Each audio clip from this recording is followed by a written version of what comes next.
I am going to call the Governance Subcommittee meeting to order. Board members, as I call your name, please reply present for the record. Vice President Wright, of course, I'm here. Secretary Ramsdale. Here. Treasurer Green. No response, so that means she's absent. Trustee McIntosh. Present. Trustee Perry. I have to mark her absent for now, but I'm told that she's coming on, so hopefully she'll be here in a second. At this time, the committee will allow for any public comments. Public members that have joined our meeting remotely are able to submit their comments prior to the meeting by sending an email to fboe@flintschools.org or by submitting them to this platform to be read aloud. Members of the public are reminded that the Board of Education, by its bylaw 1370, is not obligated to answer questions, make statements, or commitments in response to issues raised by the public. In general, such issues will be referred to the superintendent for investigation, study, or recommendation. At this time, I will ask Stephen if there are any comments from the public. Good evening. There are currently no questions. All right, thank you. Thank you, Stephen. Okay, our first item on the agenda is Mrs. Stewart on at this time? Yes, he is. Oh, okay. Okay, our first item on the agenda is the Code for Student Conduct, and I will turn the meeting over to Mrs. Stewart to discuss. Did you say Mrs. or Mr.? Whichever one is going to do the Code for Conduct, I don't know. Okay. Okay, so we're going to turn it over to Mr. Stewart for the Code for Student Stewart. Conduct. Okay, sorry about that. That's okay. Okay. Thank you, whoever's sharing, because I was trying to figure that out. I was nervous. Hello, everyone. No problem. Hello, Mr. Stewart. I'm here to just go over some of the revisions that the team made or recommended for the Code for Student Conduct. I will apologize if some things appear to be out of place because the format it was sent to us in, we had to convert it over to Word so we can make the adjustment, and some of the things may be out of place, but we try to make sure everything would flow to where you can see exactly how the code book would read. So there's not a lot of changes. As we scroll down through the table of contents, that's going to change based on where things are located once we reformat and get everything updated. The superintendent's letter is going to change because we have a new superintendent, and I'm pretty sure she will want to put her own spin on the letter. As we look at the school information, that information, you see all the red, we are updating that as we speak based on the hiring of secretaries and things of that nature. So for instance, the Eisenhower principal at the time of the code book was to be determined, but we do know now that it's Mr. Thomas, and so all of that information has been updated already. You need to go ahead and scroll down. So this information here is currently up to date. And again, this is the superintendent's letter. So I'm going to just go, we're just going to go right past the things that didn't change. And then we're going to, when you get to some things that are in red, those are some of the recommended changes that were made by the team. And just to let you know that the team met via Zoom weekly to go through the code book page by page, and they made some recommendations. So we continue to go ahead, all these things stay the same. There were no changes to these things that you're seeing. Again, there was minimal changes. If you will stop right there on dress and appearance. So with dress and appearance, the team thought that they would like to add to the policy where we have no hoodies. They wanted to add that an exception to the hoodies, and that exception reads in red: during periods of irregular building temperature control, hoodies, hooded tops may be allowed in the building at the discretion of the building administrator. So you guys know that in the past we've had issues with our boilers, and hopefully we're getting all of that stuff fixed and we're not experiencing those issues. But just in case, some of the buildings are cold in one area and hot in the other, the team thought that the principals having the discretion to allow students to wear hoodies would be, would be suffice. So I'm here to get your thoughts on that. And so we can address that right now while you're here. So if you agree to it, we can leave it. If not, I can delete it. So is that something that you guys would be willing to agree to? Ms. Wright? Mrs. Ramsdale, did you have a comment? Yes.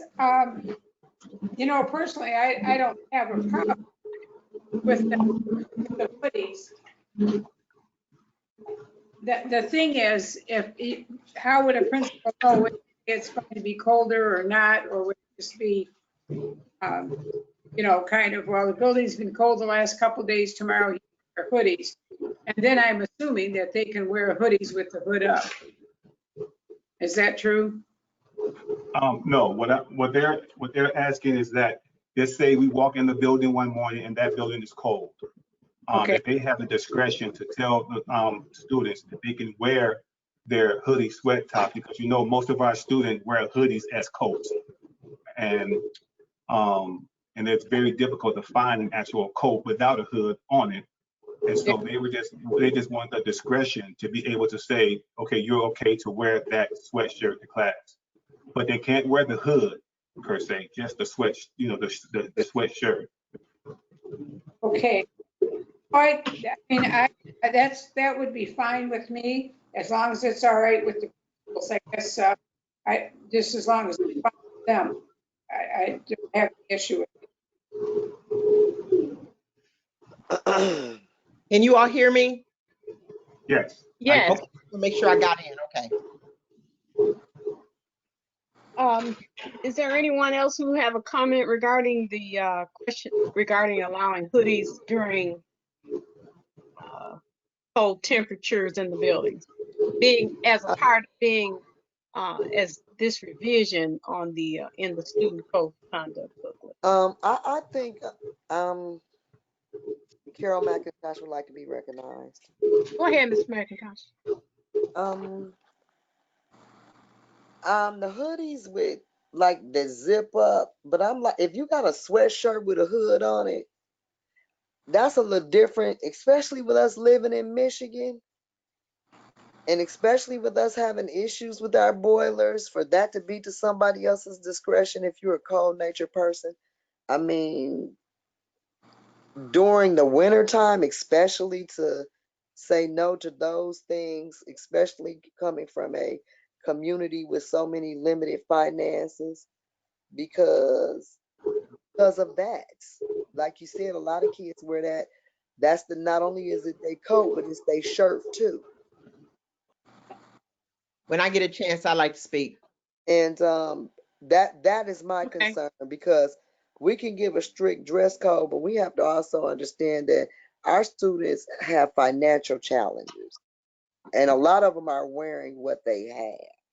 So with that being said, and I understand the issues that come with the hoodies and the behavior and things of that nature, but with the needs of our community and with us living in Michigan, surrounded by water and cold as it get, and we got a temperature issue, to try to have restrictions on people clothing in the wintertime, I just feel like we need some clarity, even if we did from October to, or from November or October to February, which is a large portion of the school year.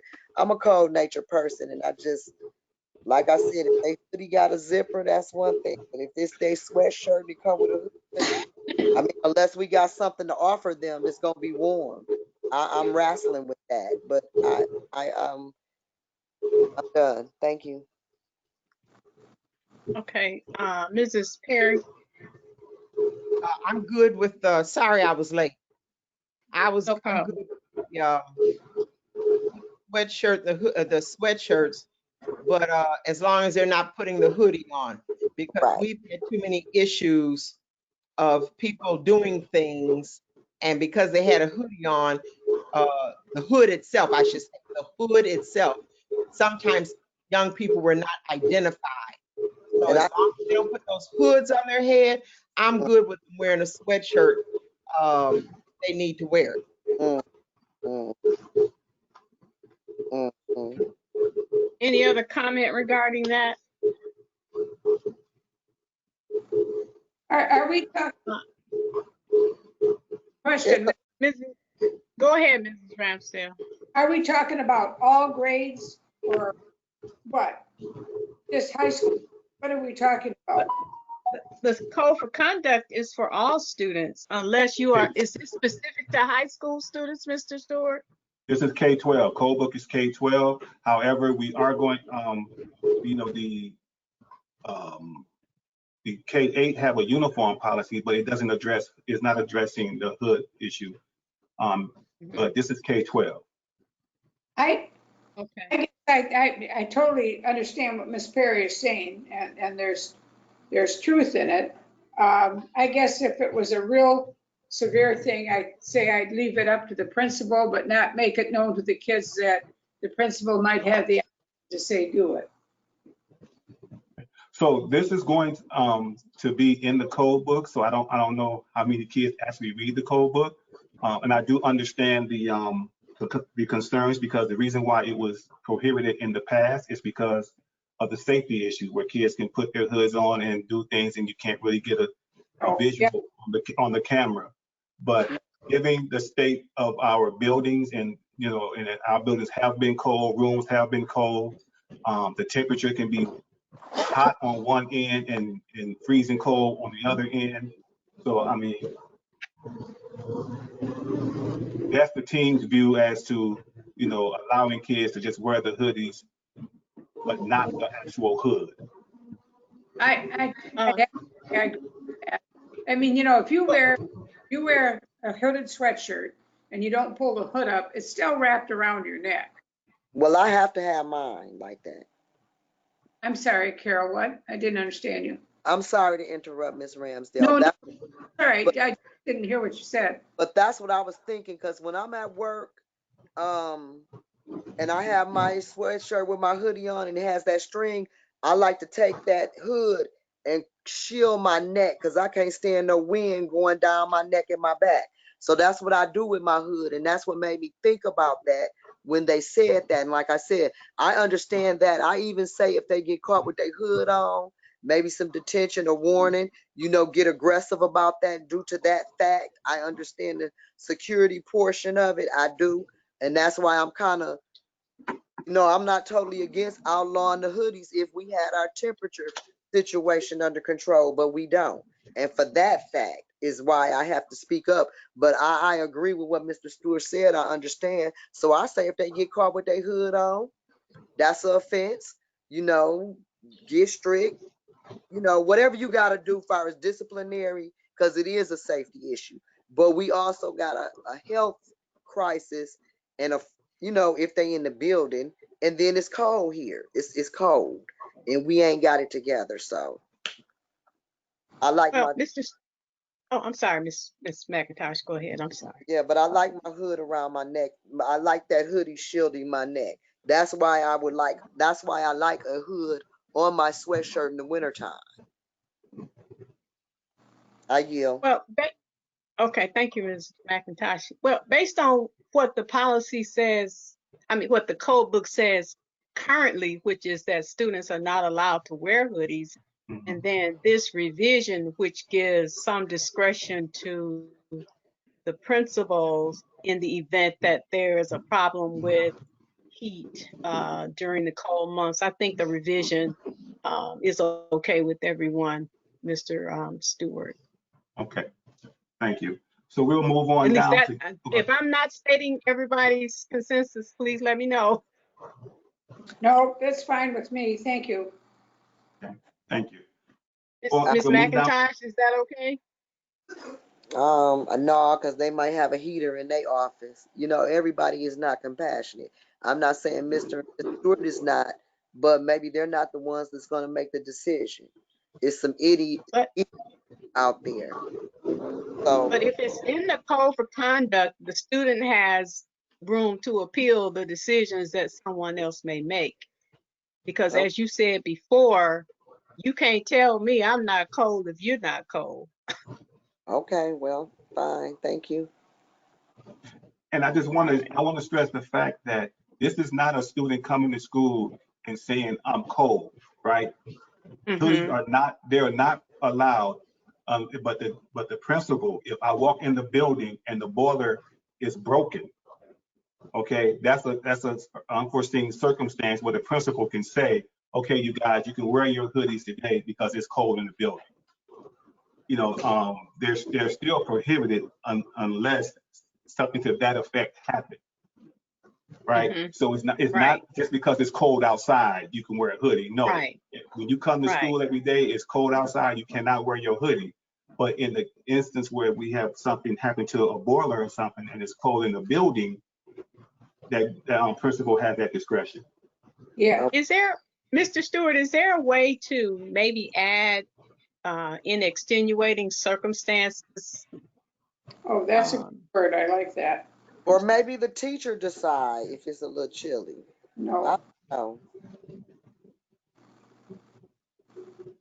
So, Mr. Stewart. I'm writing it down. Oh, okay. Yeah, Because I think I had recommended Mrs. that. McIntosh's comment about the teacher deciding, I think this is one of those situations where you do have to leave it up to the building leader, because you don't want kids going in one class and the teacher says I can, and then you go to another one and they say you can't, and then that just creates, you know, a little bit of confusion. Okay, you're right. That makes sense, Miss Wright. You're absolutely right. Okay, thank you.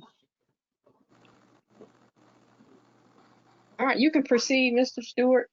Okay, and so if we scroll down to D, we're looking at going back to school face to face, and the team felt that with the pandemic going on, that we needed to address facial covering, because you know, in some cases last year those masks were used as a symbol for gang affiliation, and so we want to make sure that we address that the facial covering in our code for student conduct. So it reads, facial coverings for medical purposes must align with district and state policies in accordance with the Center for Disease Control regulations and governmental policies.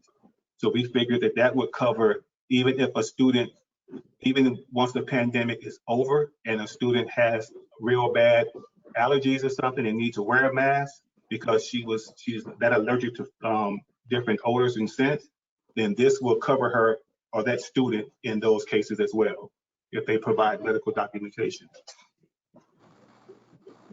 Good. Okay. That seems fair. Yes, I agree.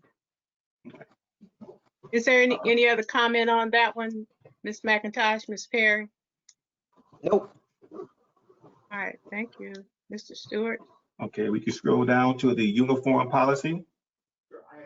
So the team had some issues with the uniform policy. They felt that if they couldn't enforce the policy, that they really didn't want to, that it really wasn't a policy. So what they recommend is that we have a uniform dress code. And as you read it, It doesn't give specific colors for the shirts or blouses. It says a solid color and must have a collar and sleeve. And for the pants, it just says solid color. And they wanted to, and this is what they recommended for the code book as the uniform dress code for K-8. So does that mean you're going to allow jeans now? No, if you look, it says no blue jeans allowed. If you look at that first Oh, okay, sentence. I see that. I see that. Second bullet. Yeah, I see it, Mr. Stewart. Mm-hmm. Okay. I'm happy to see that because even when I was a principal, I never, held it against kids who didn't wear certain, the navy, blue, yellow, or white. My policy, or within my school, if it was a solid color, it was good. And one of the reasons I felt that way was because we often had students who came from other charters who had different colors, like burgundy, and burgundy was a color that came from other schools. Red, Black, pink for the burgundy, girl. and black. We always allowed girls to wear pink, even though it wasn't stated there. But so that parents who may come from a charter didn't have to go and buy all new things, the solid color just worked. Mm-hmm. Yeah. So, yeah. I think that's good. Oh, okay. Miss Ramsdale, were you about to say something? Well, I'm just saying that, what I always found with students when you have a dress code or making rules, don't make rules that you can't enforce. That just puts everybody, but I think that's a very, that's a very positive rule, and it gives everybody some flexibility, and it's still a dress code, and it doesn't put parents in the thing of, where can I find a white blouse? Where can I find a black skirt? Where can I do this? Where can I do that? So I think that goes, and I think as long as people use it as a dress code and they follow it right from the beginning, I think it's a positive. If anything, I'd like to take white off the list. Absolutely. Yeah. I would just say solid. I think it said solid colors. Right. It says solid colors must have collar and sleeve. All the individual colors have been marked off. Okay. Yeah, white just doesn't stay white. You know what I mean? No, especially if you're going to a laundromat. Yeah. That's really hard. That's just really hard. Yeah. Well, if you don't know how to wash, period, anyway. But okay, I'm sorry. Yeah, but if you had your own washing machine, you can go up downstairs and do that whenever you want. You're going to a laundromat. We all know that's a trip, and it's not something you're going to do every other day or even get to it. How often? So yeah, they do like my sons, just put everything in there at the same time. That's why I said Throw no. it in there. I said, where did you get a college degree from? And that's how you're doing your laundry. You do that at home. I'll tell you that. Could I say something? Yeah, go ahead. And I'm talking strictly to the board now. I'm all for our students looking uniform, but we also are going to, this is governance, we're going to have to also look at our dress code for our staff. Yes. Because it makes me angry that we try to enforce on students, and when you see some people come to work and what they have on, and it's in policy what they're not supposed to be wearing, and they wear it anyway, we are going to have to put some meat in that policy against staff. Yeah. Well, let's take it a step further. How about the board? Because we're supposed to dress as business professionals. And I think sometimes we miss the mark as well. So, well, the only reason I say that is because that's not written down. What's not written down?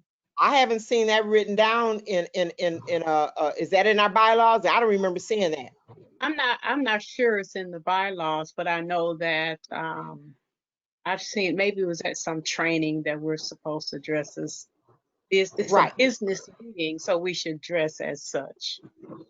right. But I'm stating what we know is written. Oh yeah. What we Yeah, know is okay, written. I get We're going to have to address the staff dress also. Because when you can walk into a school and not even know that's the teacher, principal, whatever, that's a problem. Yeah. So just don't forget, we've got to address that in governance also. Well, that has been a concern for quite, it started probably about 8 or 9 years ago, that the change with the professional attire really started to change, because we have had superintendents that would not allow you to wear jeans, and and I came through the ranks of administration in particular, where all the men and the women wore suits every day, and we've gotten a long way away from that at this time. Well, see, the board did change the policy. We did make it we put some meat in it, and it was never enforced. Never enforced. That's been about 8, 9 years ago. We changed it. So we're not going We'll have to look. We'll have to look for on the that, but I'm just documentation of asking, that. I'm just, Excuse me. can I finish? I'm not Yes, trying to hold the meeting up.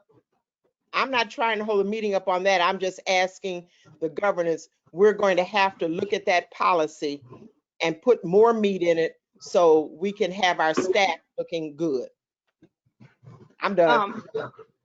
Miss McIntosh. Miss Perry, when you say the staff, you're including teachers as well? Oh, that's staff. Yeah. Well, that's what my question was. You're making a statement, and I just wanted to make sure I'm understanding what you're saying. Yeah. Anytime I say staff, I'm talking about everybody in that building. Okay, yes, ma'am. And to Yep. Miss Wright's point, when we get these students in line, and even though we should be leading by example, when we get these students in line and administration in line, I come up in these board members with a 10-piece in these board meetings with a 10 suit on. Well, So noted, Carol, Ms. you said the Cassandra will part work on it. Ms. you said the part Washington, that I think the superintendent's trying to talk. it's okay, go ahead, Mrs. Wright. yeah, I was saying that I try to remember my first principal said that whoever is a leader has to model the behavior they expect. So it's hard to have students do something or staff do something that you're not doing.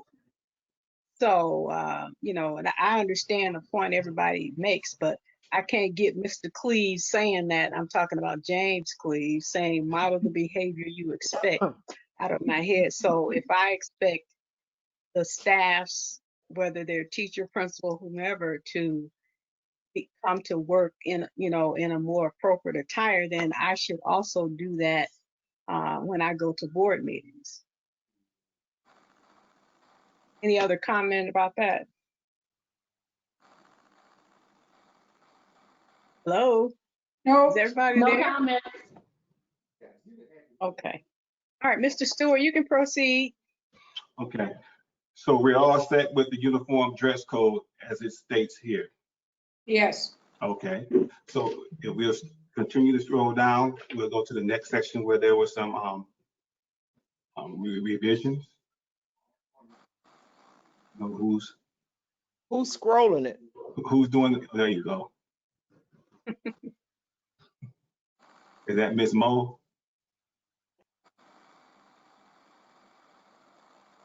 That's me. Sorry, there seems to be a little bit of a delay. Okay. Yeah.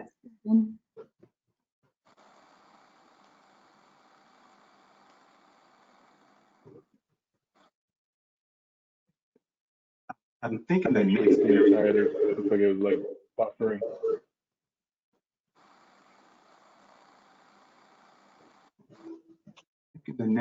may be about the cell phone policy. Yeah. The cell phone policy, we made some changes to that.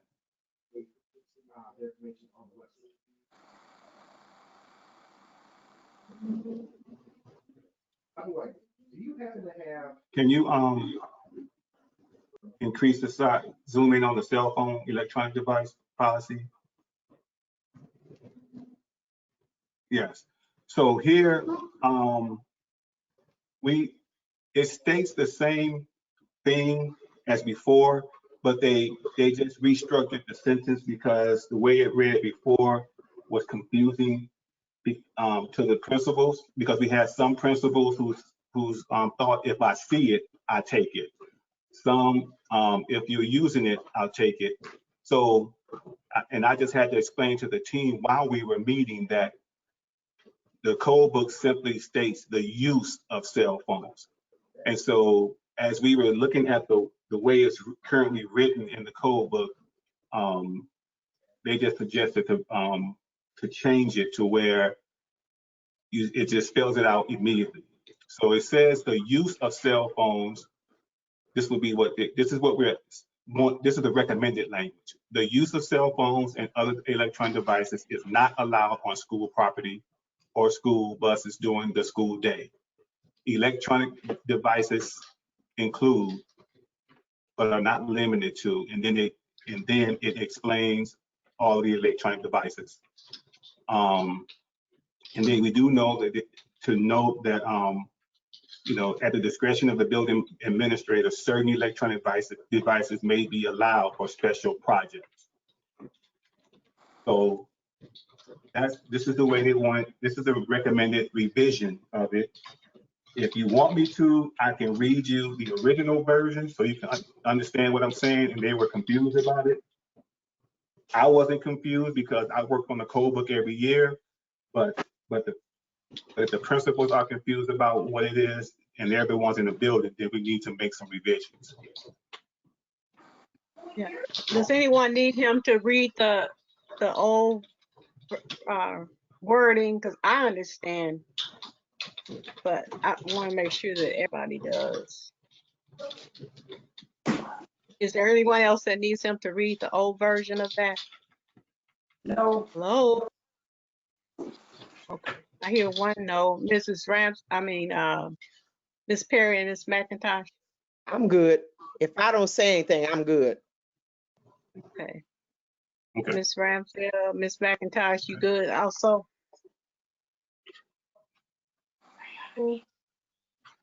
Okay, I'll assume that they're good. Go ahead, Mr. Stewart. Okay. And so the only other change that we made was that we moved some pages around, mainly because we wanted to address the intervention in one section. So there's a section that's titled multi-tier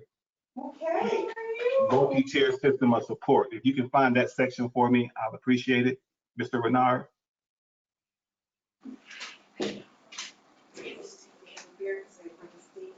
Did you hear me?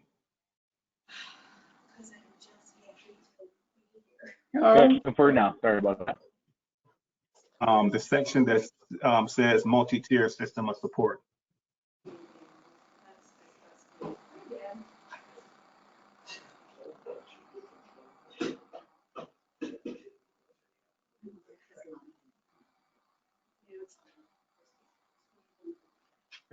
It's right here. So this is a section that we've added, the multi-tier system of support, which is what the district is doing, and we want to explain that to our parents what the multi-system of support is.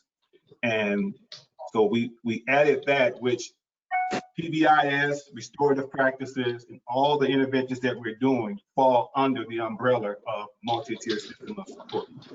So that's basically what this portion of the code book is explaining to our parents what the multi-tier system support is, and then it just follows up and goes into behavior, the positive behavior in school with the PBIS piece. So we just added the umbrella multi-tier system of support. I think So does that mean you go? Oh, go ahead, Ms. Ramsdale. I'm sorry, I can't tell if you can see me when I wave my hand. I think that's very No, good. I can't see anybody. I don't see anybody. Me either. But I think parents, obviously, they really should be part of the system of support. Absolutely. They have to be folded into that whole thing. And we need to be able to say that. Well, so what this is explaining to our parents is we're explaining the multi-tier system of support, all of the interventions that we're doing in our district, as it relates to behavior, as it relates to trauma. This explains all of that. And that's why we moved some pages, that all the intervention pieces in one section so the parents can read and see what the district is doing. Because, you know, everyone always seems to think that we're just suspending kids. But we're now explaining and we're showing them in the Code of Student Conduct all the steps basically that we're doing prior to a suspension. So yes, and where you see the yellow, those things are going to be probably updated once we do the formatting with MSU, and the pages may change. So those things are just minor things that we're going to change when we do the formatting with MSU. Okay. Okay. So the heading positive behavior, so positive behavior in schools will still be there, but it just may be revised. No, positive behavior in school, the PBI's piece is still going to be there, but what we added is the multi-tier system of support. That's I got that PBIS part. falls, yeah, PBIS falls under that. So we're just listing those things here. So the PBIS will still be there, yes. Okay, all right, thank you. Mhm. I'm okay with that. Me too. I'm all for it. And so if you continue to scroll down, Mr. Renard.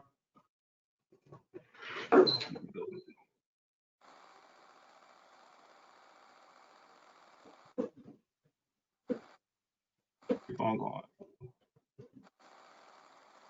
It gets into the be safe, be respectful, be responsible, be mindful. The expectation matrix, that's all the PBIS initiative. Keep going.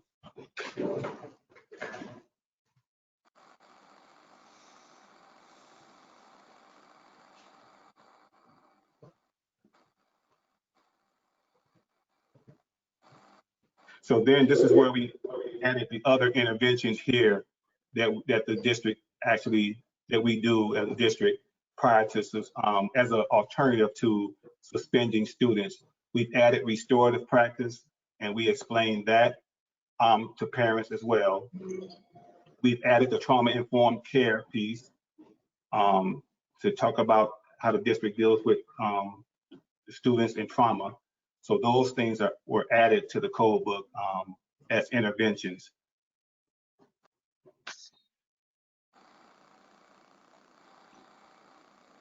And that's it. Did you say that's it, Mr. Stewart? Yeah, if you don't have any Oh, okay. issues with me adding the restorative practices and then the trauma-informed care piece, those are all the changes that were made or recommended.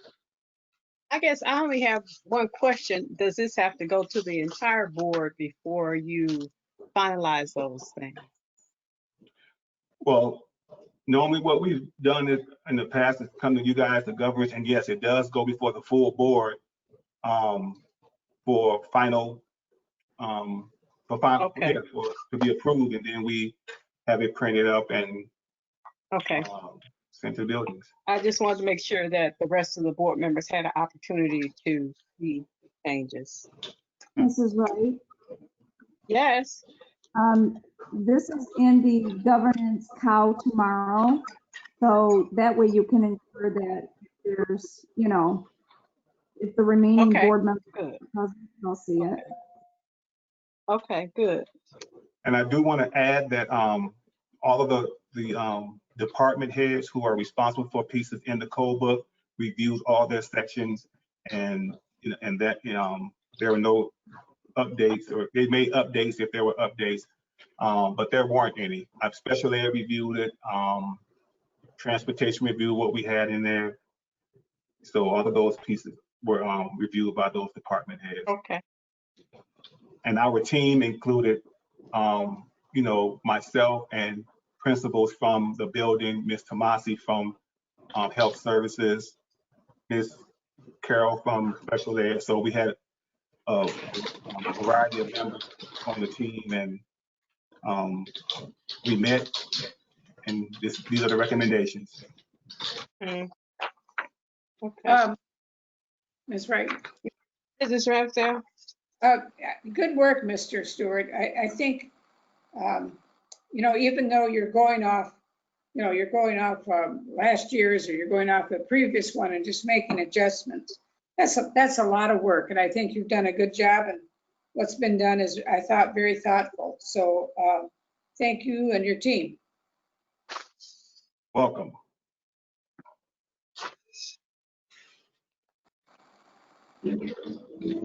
Okay.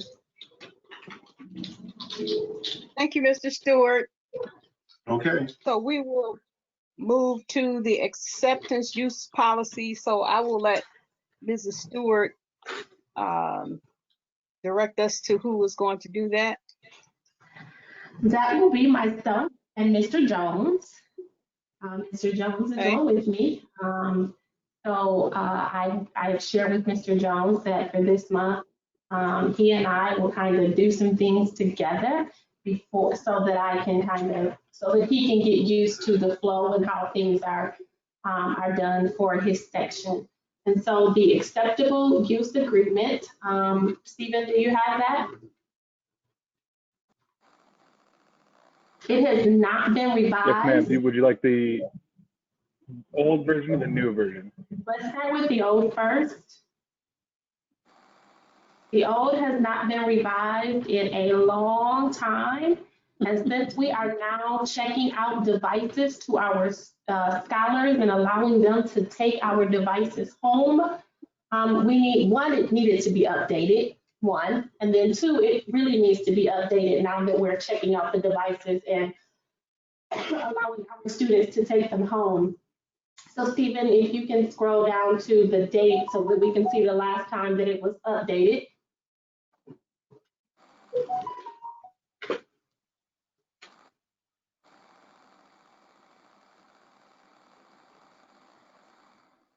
Okay, so it has not been updated since 2012.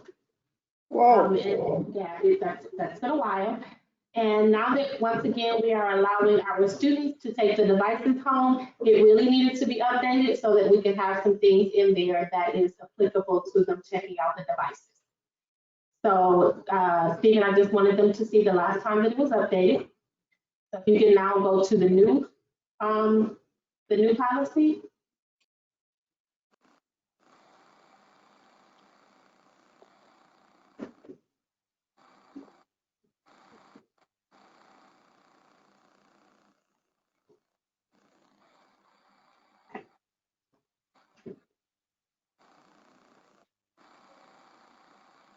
Can you make it just a little bit bigger, Stephen?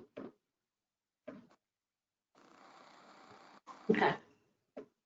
So this is it has a lot of the same things that was in it before, but it also has some things in it that is now applicable to our students taking the devices home, and it kind of talks about they'll use it for educational purposes and for nothing else, and that they will take care of our devices.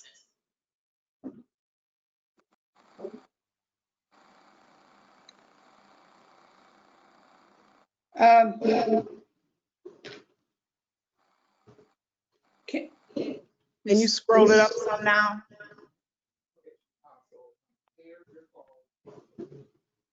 Mr. Renard,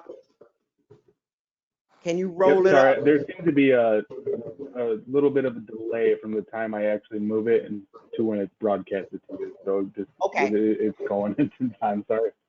Okay, that's fine. If you can pay attention to, as he scrolls it up, the third paragraph, which talks about the internet.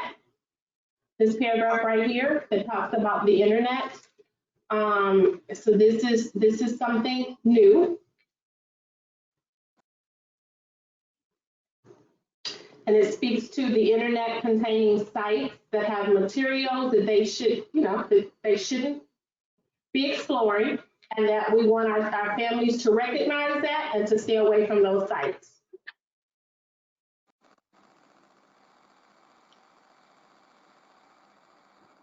And if they So- do, We do have, in addition to this, we do have licenses that we purchased for content filtering that should block them from going to those sites. But you do know we do have some techie savvy people who are out in the world and who are able to navigate and get around things that they shouldn't be getting around. We're hoping that the licenses that we have will restrict them from it. But once again, we do have some techie savvy people who hack into stuff all the time. That is so they do get around our content filtering license and try to go to a site that they should not go to. The district has at least tried very, very hard to restrict their access and keep them away from it. But if so they do, we're not responsible for them going around systems that they should not be going around. Yeah.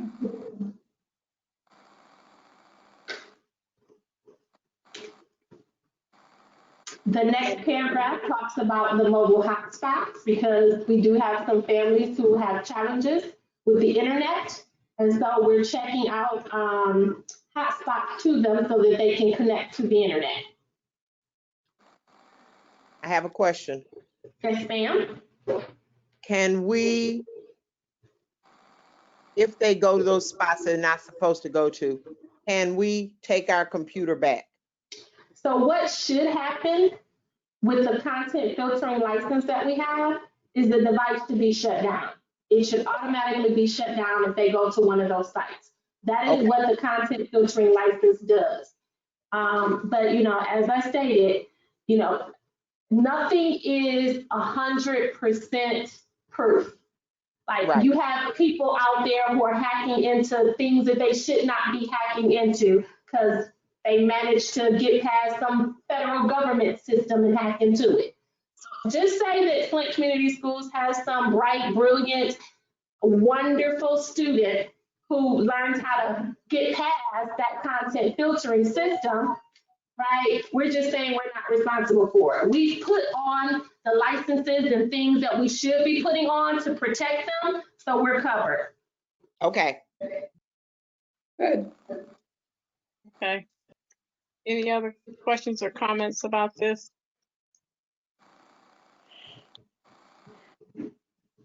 Okay, thank you, Ms. Stewart.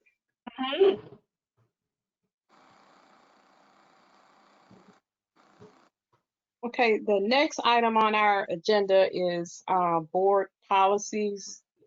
And that refers specifically to a meeting that we had several, maybe 2 or 3 months ago, when there was some discussion about, in particular, the purchasing policy, that because we had both Neola and the Flint schools policy, that it was sort of created some confusion in the business office. So what I've asked Mrs. Stewart to do is to send everyone a copy of, well, let me back it up. I think that in order to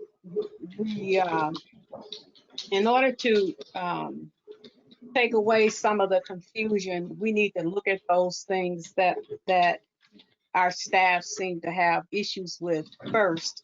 So I've asked Mrs. Stewart to, in preparation for the September meeting, to send members of the governance committee a copy of the Neola purchasing policy, the old Flint purchasing policy, and a revised policy that may include language from both of them that is being done by the Williams firm.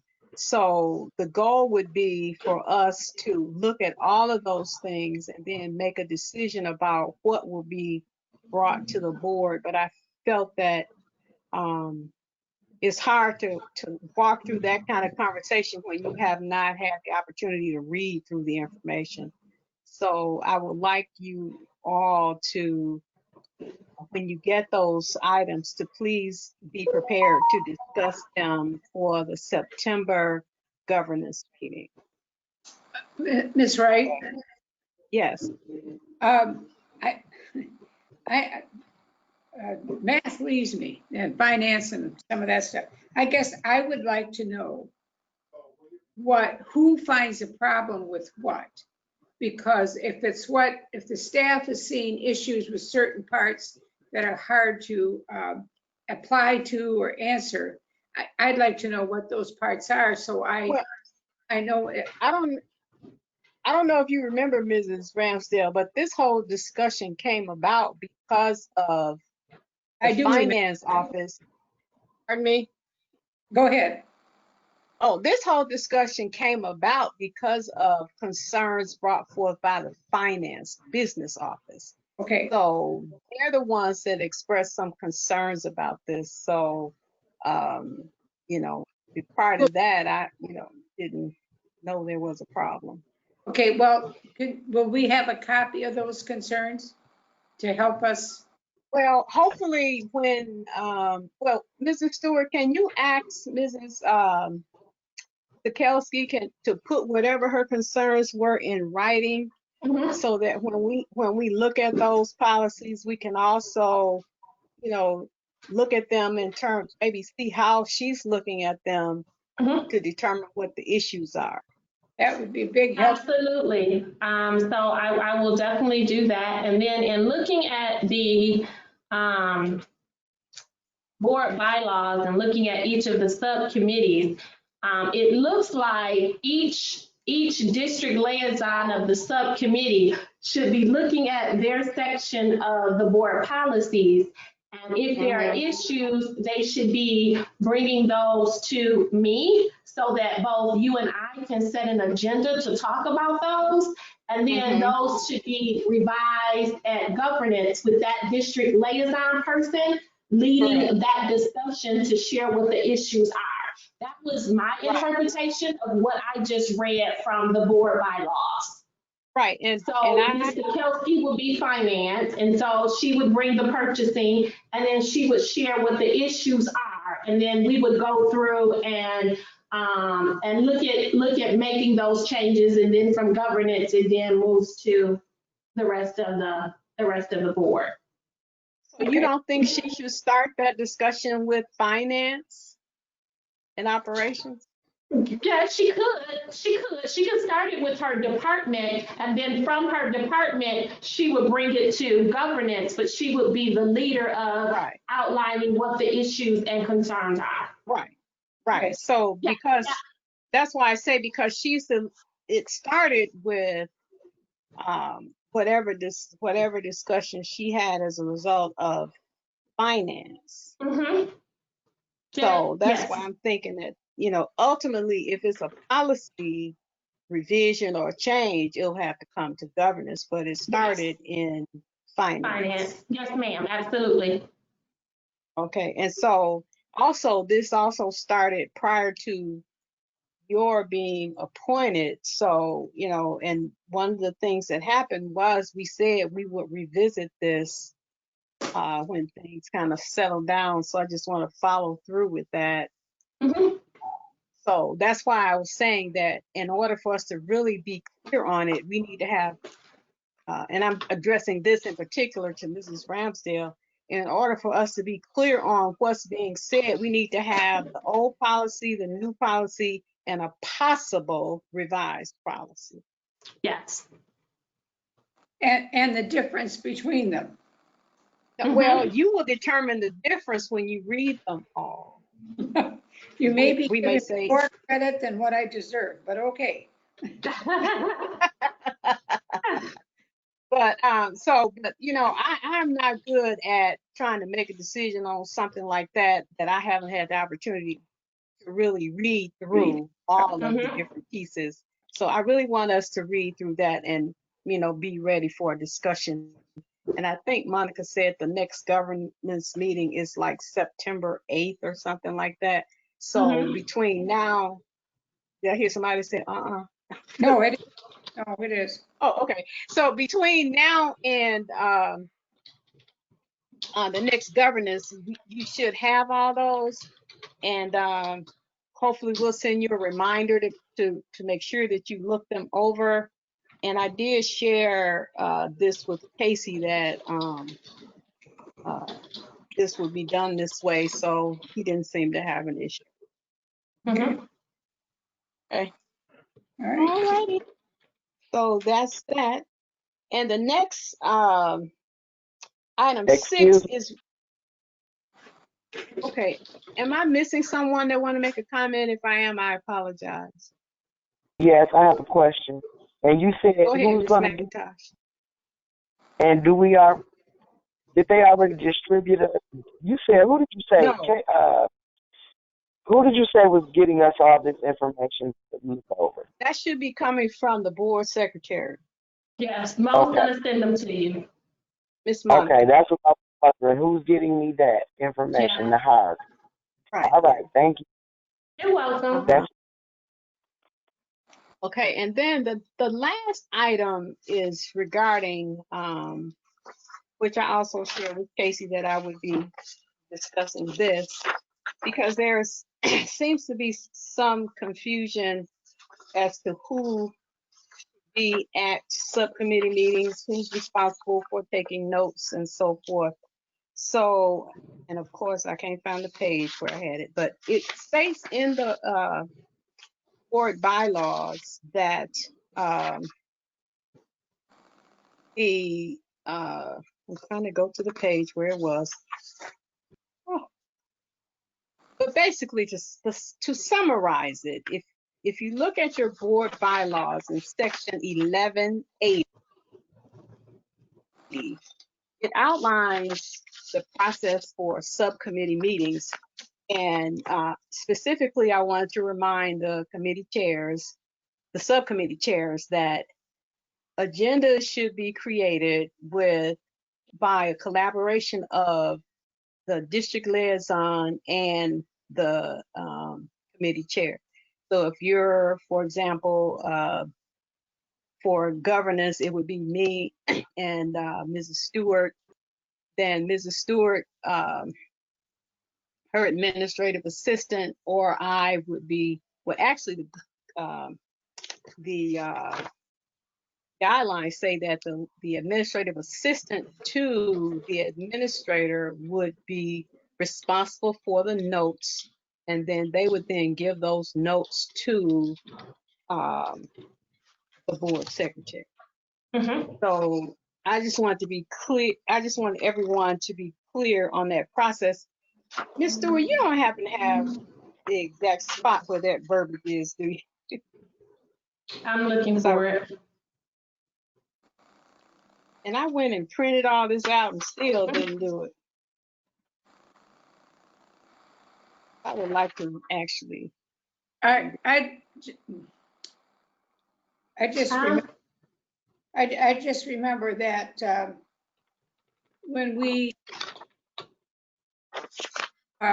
when I first came on the board, it was there was a secretary for each division head. They would take the. Okay, I think I found it. It says the chairperson of each committee shall convene his or her committee of the whole and subcommittee, if applicable, no later than the last Wednesday of September of each year, for the purpose of establishing goals and objectives for the committee and scheduling the committee and subcommittees, if applicable, meetings for the year. The chairperson of each committee shall report out after each meeting to the board with typed and distributed meetings of each committee meeting. The executive assistant to the board shall include copies of committee minutes with the board. An agenda shall be prepared for each standing and subcommittee meeting, and discussion shall be assigned to the items on the agenda by members of the board present at the standing or subcommittee meeting unless additional items are properly added to the agenda by bylaw 1320. The line of communication between each standing or subcommittee and the administration shall be through the administrative liaison assigned to each standing or subcommittee.